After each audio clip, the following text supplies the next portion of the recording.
Hello friends. आज का विषय है ध्यान वर्सेस पारंपरिक पूजा पाठ। और ये काफ़ी इम्पॉर्टेंट टॉपिक है। वैसे तो सभी टॉपिक इम्पॉर्टेंट होते हैं, लेकिन ये मैं इसलिए बना रही हूँ कि क्यों आज इंसान ध्यान की बात कर रहा है, मेडिटेशन की बात कर रहा है, जबकि सभी धर्मों में कोई ना कोई पूजा पद्धति है, पारंपरिक पूजा पद्धति है जिसके ज़रिए वो ईश्वर का वंदना करता है और अपने धर्म को फॉलो करता है।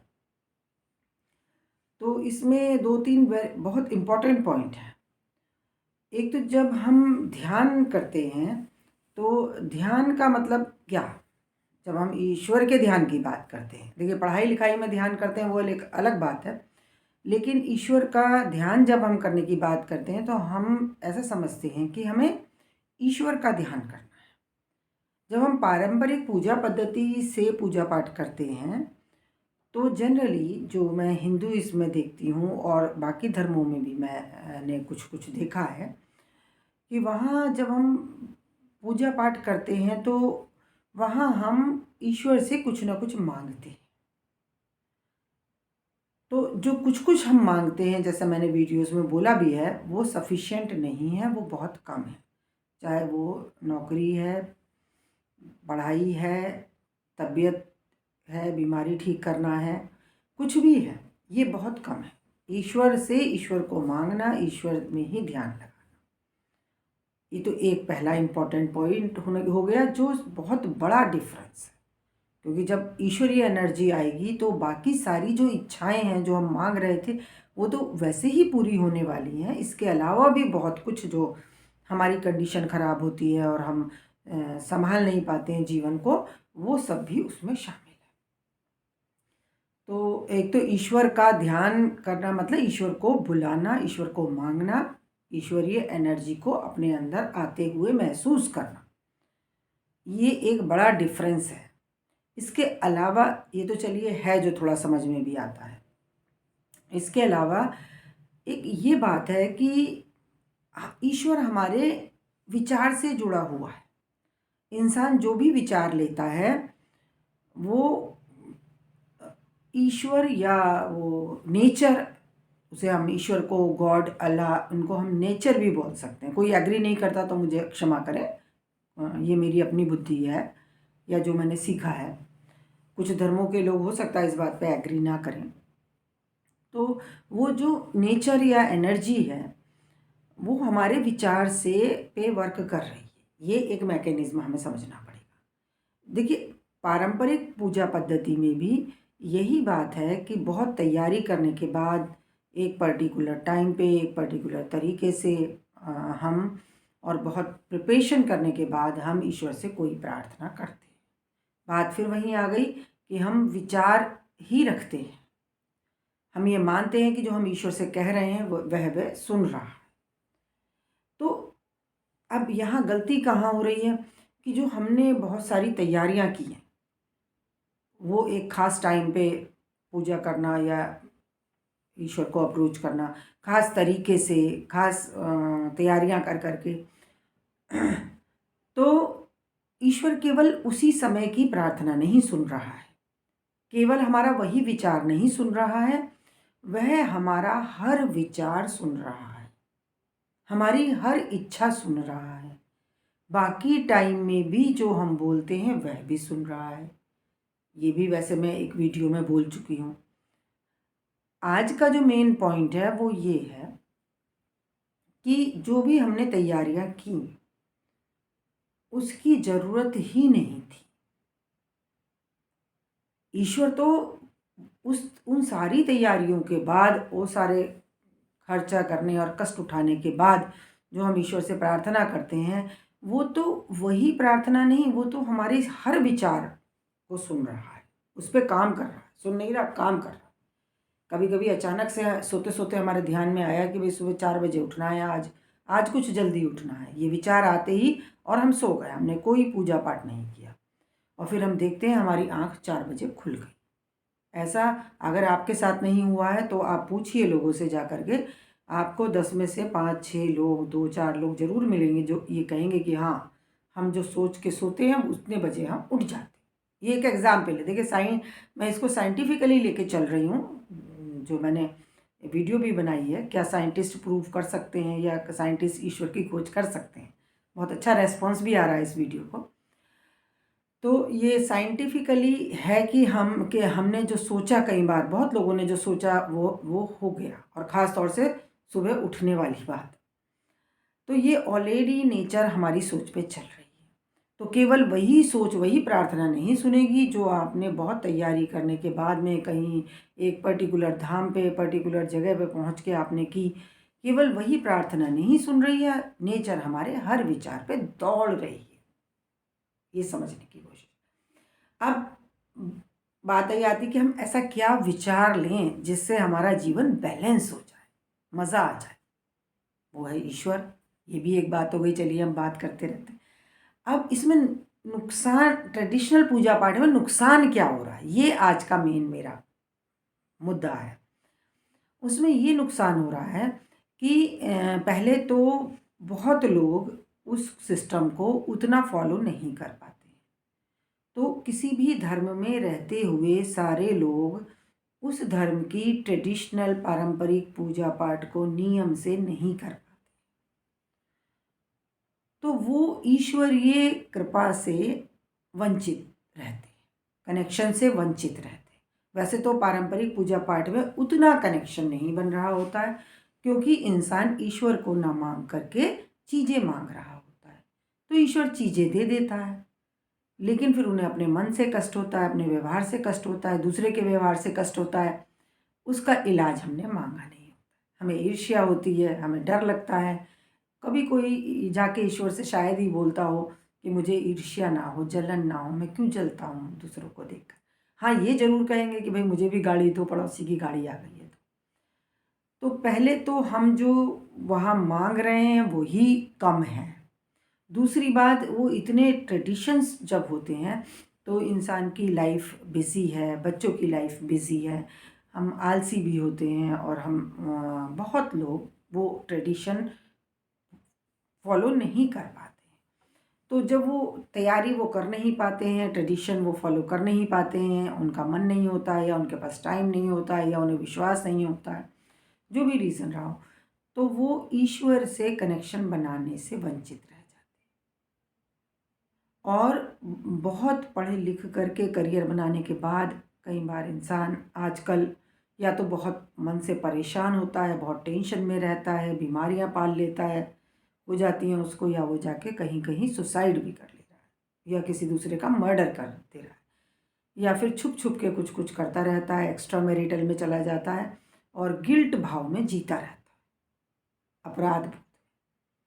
तो इससे क्या होता है, एक तो उसके मन में ये बात चल रही है कि मैं पूजा पाठ नहीं कर रहा हूँ, और कम से कम उतना नहीं कर रहा हूँ जितना करना चाहिए मुझे। ये कहीं उसके अंदर चलता रहता है, नेगेटिविटी। तो इसका उसके शरीर पे, उसके मन पे, उसके ईश्वर से कनेक्शन में बहुत अंतर पड़ता है। दूसरे, जब उसे वो सब तैयारी करनी है, वो कर नहीं पा रहा है, उसका मन नहीं है, तो एक तो वो ईश्वर से डिस्कनेक्ट हो रहा है, वो उससे कनेक्ट नहीं हो रहा है, एक बहुत बड़ी चीज़ उससे छूट रही है। और दूसरा क्या हो रहा है कि जब वो नहीं कर पा रहा है तो वो गिल्ट में जा रहा है, अपराध बोध में जा रहा है। दो तरह से नुकसान हो रहा है, जो कि वो सिर्फ उसका विचार को ही तो लेना है, वो तो हर समय ले सकते हैं ना। हर समय हम गलत बात सोचें, हर समय ये सोचें कि मैंने पूजा पाठ नहीं किया, मैंने ऐसे पारंपरिक तरीके से मैंने ये नहीं किया, और अंदर से एक अपराध बोध लेकर के, भारीपन लेकर के, कर तो वो पा नहीं रहा है। तो एक तो ना करने का, ना कर पाने का उसे वो भारीपन रहता है, और ये भी रहता है कि भाई ईश्वर से मैं कहीं मुझे दंड ना दें, कहीं मुझे बाद में नरक ना मिले। ऐसे मैं देखती हूँ, मुझे बड़ा आश्चर्य होता है जब मैं लोगों से बात करती हूँ कि उनके मन में ये बड़ा पक्का बैठा हुआ है बहुत। चाहे वो जो हेल का, जो हेल और हेवन का जो कॉन्सेप्ट है, नरक और स्वर्ग, जहन और जहन्नुम एंड जन्नत, ये जो कॉन्सेप्ट है ये मैं देखती हूँ लोगों के दिलों में बहुत गहरा कि कहीं ऊपर जन्नत है, जहन्नुम है और हम उसमें जलेंगे। वो सही है, वो ऊपर ही है। हमारे यहाँ जैसे मानते हैं और मुझे इस बात पे थोड़ा विश्वास है कि आगे यहीं धरती पे जन्म लेकर आना होता है और यहीं हम कष्ट उठाते हैं और यहीं हम जन्नत और जहन्नुम भोगते हैं। तो वो अगले ऊपर ही हो गया, क्योंकि जब हम पिछला तो याद नहीं है, अब हम अगले जन्म में आ गए हैं। हिंदुइज्म में जैसे माना जाता है, देखिए हिंदुइज्म क्या कहता है, इस्लाम क्या कहता है, क्रिश्चियनिटी क्या कहती है, अलग अलग अगर चीज़ें हैं, या तो वो एक ही चीज़ है, हमें समझने में गलती हो रही है, या फिर वो एक ही सत्य है। सत्य तो दो नहीं है। ईश्वर क्या है, वो तो एक ही सत्य है, वो दो तीन तो है नहीं। ये नहीं हो सकता कि किसी मेरे धर्म का ईश्वर कुछ अलग है और दूसरे धर्म का ईश्वर कुछ अलग है। जैसे ब्लड है, देखिए ब्लड तो अगर मैं कहूँ कि हरा है, कोई कहे नीला है, कोई कहे पीला है, कोई कहे लाल है, कोई कहे ये वाला लाल है, वो वाला लाल है, तो ब्लड का रंग तो जैसा है वैसा ही है। अगर कटेगा निकलेगा बॉडी से तो पता चलेगा कि वो एक ही है। ऐसे ही जो नेचर का सिस्टम है वो है एक ही। हमारे समझने में कुछ गड़बड़ है जो हम उसे अलग अलग मानते हैं। चलिए एक अलग पॉइंट हो गया। तो अब जब चूंकि वो सब कर नहीं पा रहा होता है तो वो ईश्वरीय कृपा से इंसान ट्रेडिशनल पूजा पाठ में वंचित रह जाता है।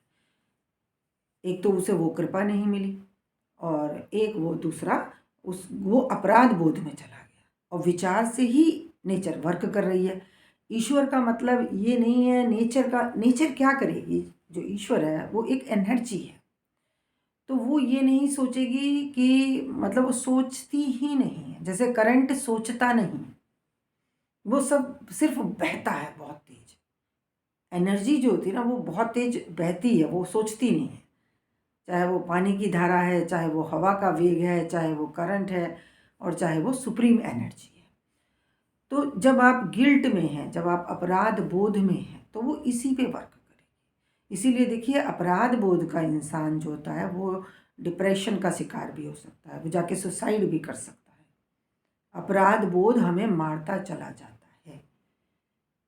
तो जब भी उत्साह से भरा हुआ इंसान जब होता है तो वो बड़े बड़े काम भी कर जाता है। कई बार वो भी कर जाता है जो उसे यकीन नहीं होता है, क्योंकि उस उत्साह के पीछे सुप्रीम एनर्जी लगी हुई है।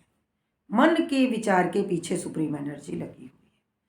तो ये मैं कहना चाह रही थी, आज की वीडियो बनाने का मतलब ही ये है कि जो ट्रेडिशनल पूजा पाठ के करने में हम जो लोग नहीं कर पाते हैं और अपराध बोध में चले जाते हैं, तो वो डबल नुकसान उठा रहे हैं। तो जो सुप्रीम एनर्जी जो सिर्फ उनके विचार से उन्हें कनेक्ट हो रहा है, विचार बुलाने से आ जाएगा। अब वो किस समय बुलाया है, किस कंडीशन में बुलाया है, कोई मैटर नहीं करता।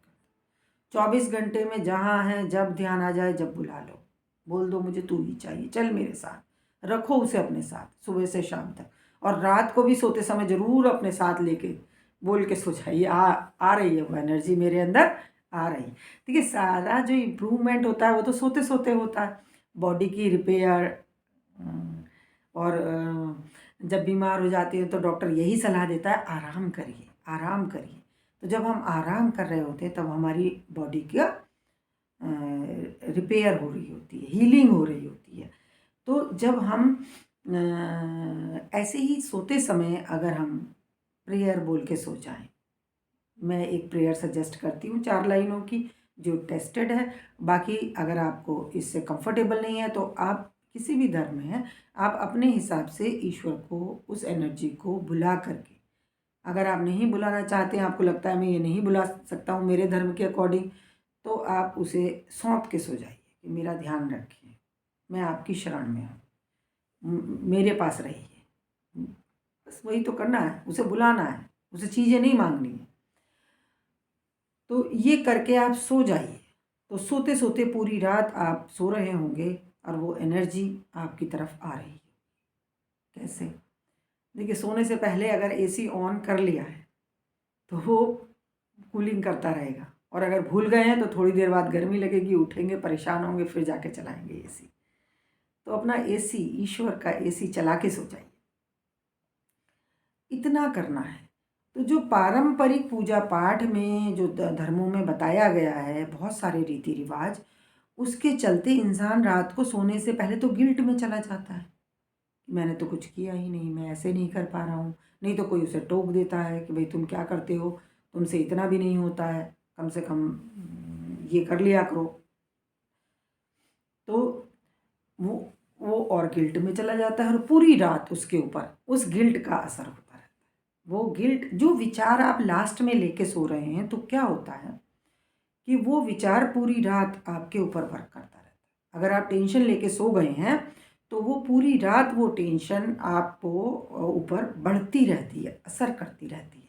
और कई बार जब हम कभी बहुत परेशान होकर टेंशन में हम सो जाते हैं, तो सुबह को जब हम उठते हैं तो हम थका हुआ महसूस करते हैं, हम उतना फ्रेश महसूस नहीं करते, क्योंकि वो टेंशन हमारे ऊपर, वो जो भी गिल्ट था या जो भी परेशानी थी, वो हमारे ऊपर पूरी रात वर्क कर रही होती है। तो हम, बेहतर तो यही है कि वैसे भी कोई भी टेंशन है, कोई भी परेशानी है, उसे एक तरफ रख दें। सबसे पहले तो सोने से पहले उसे ईश्वर को सौंप दें कि देखिए ये प्रॉब्लम है, मुझसे सॉल्व नहीं हो रही, आप देख लीजिए इसका क्या होना है। उसे ये भी ना बताएं इसे ये कर दें, क्योंकि हमें ये नहीं पता कि इसके ऐसे करना सही है, ऐसे होना सही। हमें लग रहा है कि कोई बहुत क्रिटिकल कंडीशन में है तो वो बस ठीक हो जाए। अब हमें नहीं पता कि उसका ठीक होना सही है या उसका चले जाना ठीक है। तो हम ईश्वर को ना बताएं, ईश्वर को बताओ मत, वो आप गलती करोगे। नेचर को बताओ मत, उसे बुलाओ, बस ईश्वर को बुलाओ। तो जो भी आपकी परेशानियां हैं वो उसको सौंप दीजिए कि देख लीजिए ये है, क्या होना है इसका। और उसके बाद आ जाइए, वो ईश्वरीय एनर्जी मेरे अंदर आ रही है, सो गए। वो आपके अंदर रात भर आएगी और वो जो आप चिंता लेके सोते, वो इफ़ेक्ट आपका जो बढ़ता रात भर, और सुबह आप और परेशान, अगले दिन आप और झुंझला रहे होंगे ऑफिस में, और फिर कब आप क्या कर बैठें ये आपको पता नहीं चलेगा। कब हम अतुल सुभाष बन जाएं ये हमें पता नहीं चलेगा। तो ये आप करके सो जाएं, बुला के सो जाएं। तो जो पारंपरिक रीति रिवाज के चलते लोग ईश्वर को छोड़ बैठे होते हैं और गिल्ट में चले जाते हैं, डबल उनका नुकसान हो रहा है। तो ईश्वर केवल ध्यान से कनेक्टेड है, विचार से कनेक्टेड है। और विचार में भी जो प्रेयर में, सॉरी मैं बता रही थी, मैं बीच में भूल गई। हे नाथ, तू ही मनुष्य जीवन का वास्तविक ध्येय है। हम अपनी इच्छाओं के गुलाम हैं जो हमारी उन्नति में बाधक है।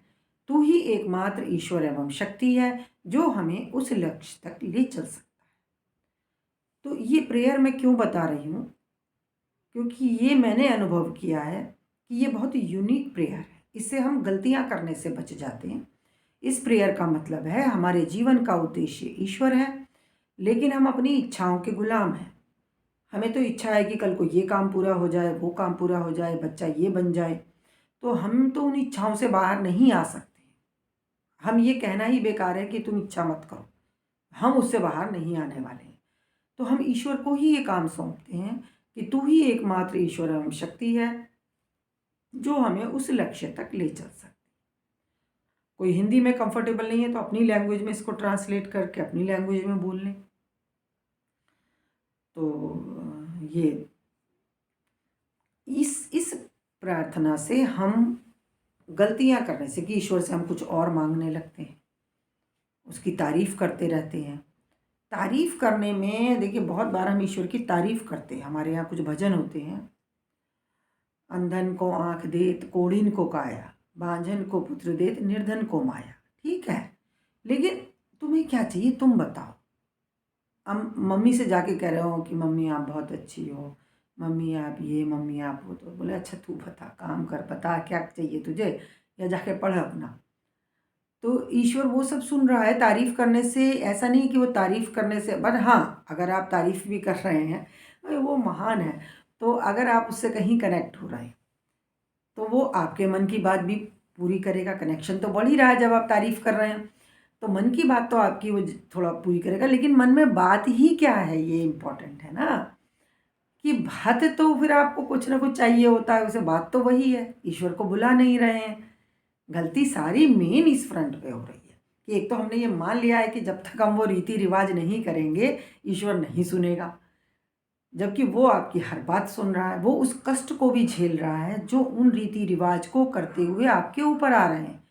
उन कष्टों को भी ईश्वर झेल रहा है क्योंकि वो हमारे अंदर है। अब यहाँ एक पॉइंट और आता है, कई बार लोग इस बात पे थोड़ा सा डिस्टर्ब होते हैं कि देखिए जब वो हमारे अंदर है तो हम उसे बाहर से क्यों बुला रहे हैं।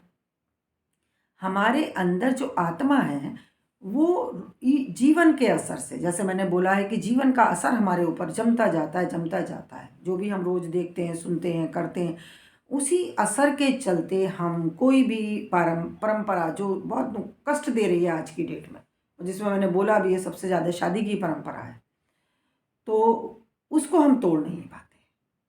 और कोई तोड़ता है तो उसके भी सिर हो जाते हैं, उसे भी हम नहीं तोड़ने देते हैं, उसके पीछे पड़ जाते हैं। उस ये नहीं सोचते हैं कि चलिए परंपरा क्या है, एक एक ढंग है, किसी ने बता दिया वही तो है, क्या हो गया अगर वैसे नहीं किया तो। लेकिन वो हम नहीं तोड़ पाते क्योंकि हमारे अंदर बहुत ठोसता बन जाती है। वो परंपरा जो हम जीवन से देखते, सुनते, करते रहते हैं, वो हमारे अंदर बहुत ठोसता बन जाती है। और उस ठोसता के रहते हम चेंज नहीं हो पाते, चेंज नहीं हो पाते, जकड़े हुए हैं बुरी तरीके से जंजीरों से। और वो हम बस उसी में फंसे हुए लहूलुहान हो रहे हैं, लहूलुहान हो रहे हैं। लेकिन वो जंजीरें शायद बहुत एक एक छोटे से लॉक से खुल सकती थी, जो शायद कहीं हमारे हाथ के पास था लेकिन हमें पता नहीं था और हम खोल नहीं पा रहे थे। तो ईश्वर से ईश्वर को मांगना, यही मेन चीज़ है। और ट्रेडिशनल पूजा पाठ वो किसी ने उस समय शुरू किया, कभी किसी ने कुछ किया। ये क्यों शुरू हो जाती हैं परंपराएं या ट्रेडिशंस कि कभी इंसान ने, मान लीजिए वो बहुत दुखी था, बहुत परेशान था, वो उसने सूरज की तरफ उसकी नज़र थी, सूरज को देखते हुए उसने कुछ कह दिया, तो उसे लगा अच्छा ये सूरज देवता है, ये सुन रहा है, यही काम तो उसके विचार पे हो रहा है, तब भी उसके विचार पे हो रहा है। अब एक और बड़ा विषय है, वैसे वो बात तो सही है, लेकिन हम देखते हैं कि जैसे एक मूर्ति पूजा का एक सिस्टम है, मूर्ति पूजा। तो अब इस बात को लेकर के बहुत अलग धर्मों के लोग भी ये कहते हैं भाई मूर्ति पूजा बहुत गलत है। तो मूर्ति पूजा गलत है या नहीं है, बट उसकी ज़रूरत नहीं है। वही जो आज मैं सारी बात कर रही हूँ, किसी भी ट्रेडिशन की ज़रूरत ही नहीं है। तो आप उससे ईश्वर से मांगने में जो आपने ये सब चीज़ें पहले उसमें शामिल कर ली हैं, तो वो उसकी ज़रूरत नहीं है। वो आपके ऊपर भारीपन ला रहा है, आपके लिए वो चीज़ मुश्किल कर रहा है, उस प्रिपरेशन की ज़रूरत नहीं है। अब ये मूर्ति पूजा भी क्यों शुरू हो जाती है कि कभी कभी हमें किसी इंसान से वो ईश्वरीय एनर्जी फील होती है। सभी धर्म ऐसे ही चल रहे हैं, तो वो उस इंसान को क्या कहते हैं वो अलग बात है, लेकिन वो किसी इंसान से उन्हें ईश्वरीय एनर्जी का एहसास होता है और वो उसको मानने लगते हैं। तो उसके जाने के बाद कुछ हिंदू इसमें अगर हम कहें, वैसे तो क्रिश्चियनिटी में भी मैं देखती हूँ कि बहुत सारे मूर्तियाँ होती हैं। तो मूर्ति के सामने बोलो या बिना मूर्ति के बोलो, विचार ईश्वर से कनेक्टेड है, एनर्जी विचार पे चल रही है। उसे नहीं, वो नहीं देखेगी कि आपने क्या तैयारी की है, आप नहाए हैं नहीं नहाए हैं, आप मूर्ति के सामने, मूर्ति के पीछे। वो तो आपके विचार को देख रही, बस आपके विचार पे चल रही। तो ये गलत फहमियाँ हैं, ये गलत फहमियाँ हैं। अब इसके चलते हम सोचते हैं मेरा धर्म बहुत महान है, दूसरे का धर्म बहुत छोटा है। अब अगर हम देखें, चलिए हो सकता है कोई धर्म, तो वैसे मेरे हिसाब से जो मैंने अनुभव किया है वो ऑलमोस्ट सभी समान हैं, लेकिन उनको समझने में और उनको फॉलो करने में गलती होती है। हम उसे गलत समझ जाते हैं, तो इसीलिए हम उसमें गलतियां करते रहते हैं। बाकी धर्मों में कोई ज़्यादा अंतर नहीं। हाँ, एक मेन पॉइंट जो मैं कहना चाह रही थी वो ये है कि अगर एक धर्म महान है तो फिर, या सभी धर्म मान लीजिए महान हैं, तो फिर धर्मों में दुष्ट लोग क्यों हैं? अब आप कहेंगे वो धर्म फॉलो नहीं कर रहे हैं, धर्म को उस तरीके से फॉलो नहीं कर रहे हैं, तो जो फॉलो कर रहे हैं वो भी दुष्ट हैं, जो बहुत बहुत नियम से पूजा पाठ करते हैं कभी कभी, लेकिन वो भी बहुत मतलब वो क्रूअल होते हैं। कई बार वो लोगों को माफ़ नहीं कर रहे होते हैं, उनके ऊपर गुस्सा कर रहे होते हैं। क्या जो व्यक्ति किसी भी धर्म में पूरे रीति रिवाज से सारे धर्म को फॉलो कर रहा होता है, वो ईश्वर से बहुत कनेक्टेड और बहुत उच्च सोल भी हो सकता है, आत्मा हो सकता है, इंसान हो सकता है, जो भी माने आप, लेकिन वो एक बहुत खराब इंसान भी हो सकता है। और ये बात खराब इन द सेंस कि क्या वो सबको प्यार करता है, क्या उसके अंदर लालच तो नहीं है, कहीं वो ईर्ष्या तो नहीं करता है, कहीं वो गुस्से में दूसरों पर चिल्लाता तो नहीं है, क्या वो उसका काम ना किया जाए। देखिए, किसी भी मंदिर, मैं मंदिर की बात यूँ करती हूँ क्योंकि मैं हिंदू हूँ, तो मैं समझती हूँ, उस पर बोलने का मेरा थोड़ा, मैं बोल सकती हूँ। दूसरे धर्मों के बारे में मैं नहीं कह रही हूँ, कहना चाहती हूँ, बाकी आप अपने हिसाब से समझ सकते हैं।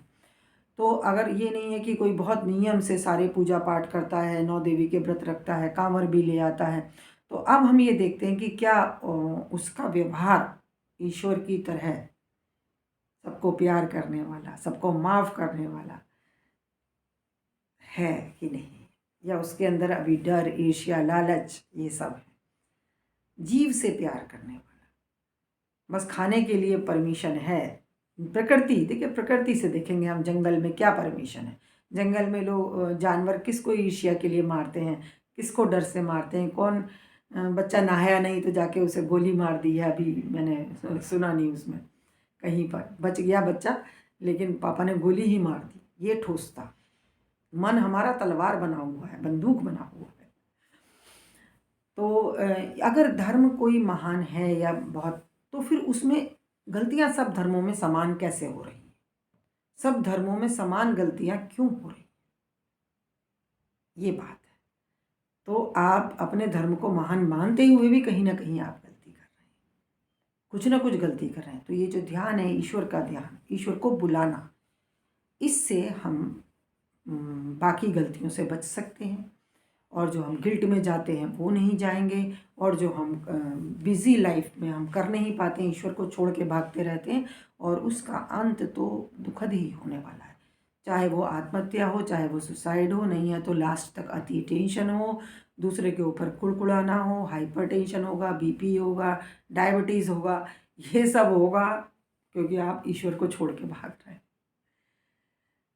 ले जा नहीं पा रहे हैं ट्रेडिशंस के चलते, कर तो पा नहीं रहे हैं, अब पढ़ना भी है, ये भी करना है, वो भी करना है, शरीर भी साथ नहीं दे रहा है, और गिल्ट और पाल के बैठ गए।